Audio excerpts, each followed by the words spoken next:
के साथ रहा करता था। भीखन अपने हथौड़े से लोहे को लगातार पीटे जा रहा था कि तभी उसकी बेटी मंजरी वहां पहुंची। पिताजी, माँ बुरी तरह से कराह रही हैं। ऐसा लग रहा है जैसे उन्हें बहुत दर्द हो रहा है। हैं? ये क्या कह रही हो बेटी? चलो चल कर देखते हैं।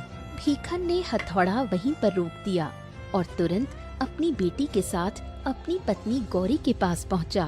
गौरी, क्या हुआ गौरी? क्या तुम्हारे शरीर में ज्यादा दर्द हो रहा है? लगता है अब ये दर्द मेरे प्राण लेकर जाएगा। अरे ऐसा क्यों कहती हो? हिम्मत मत हारो गौरी, तुम चिंता मत करो। मैंने वैद्य जी को यहाँ पर बुलवाया है, वो आते होंगे, है ना? कुछ ही देर में वैद्य वहाँ पर आ गया। हाँ, आइए आइए आइए वैद्य जी, मैं बड़ी बेसब्री से आप ही का इंतजार कर रहा था। बात यह है कि सुबह से मेरी पत्नी दर्द से कराह रही है। आखिर इतना लंबा इलाज चलने के बाद भी स्वस्थ क्यों नहीं हो रही है? बात क्या है? देखो भीखन, तुम्हारी पत्नी को एक दुर्लभ बीमारी है जिसका इलाज एक दुर्लभ जड़ी बूटी से ही संभव है। वो जड़ी बूटी जंगल में मिलती है।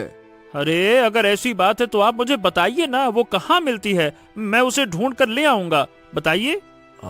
देखो, तुम्हें उस जड़ी बूटी की पहचान नहीं है भीखन, इसीलिए तुम अपनी बेटी को मेरे साथ भेज दो। वो जड़ी बूटी भी कम नहीं। ये सुनकर भीखन गहरी चिंता में पड़ गया।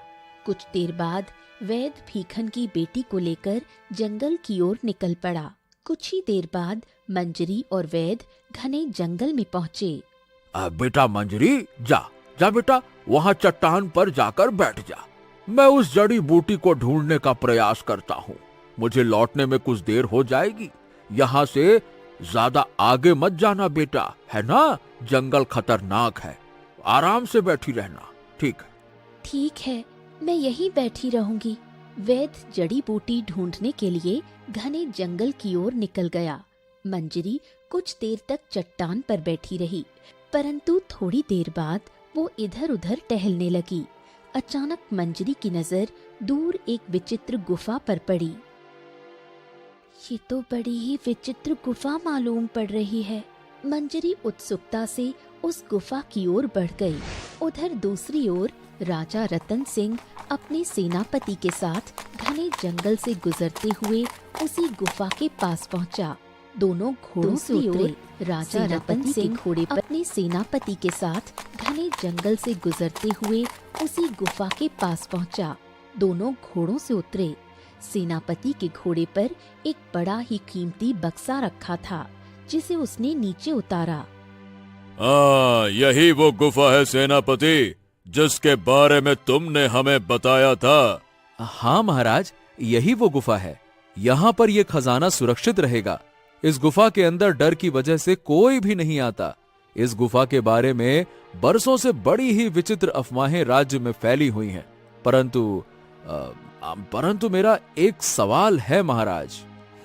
बताओ, कैसा सवाल? महाराज, आपने अपने सारे कीमती गहने दूसरे देश भिजवा दिए और उसके बदले ये कीमती हीरे, मोती और नीलम ले लिए, जो कि इस संदूक के अंदर है।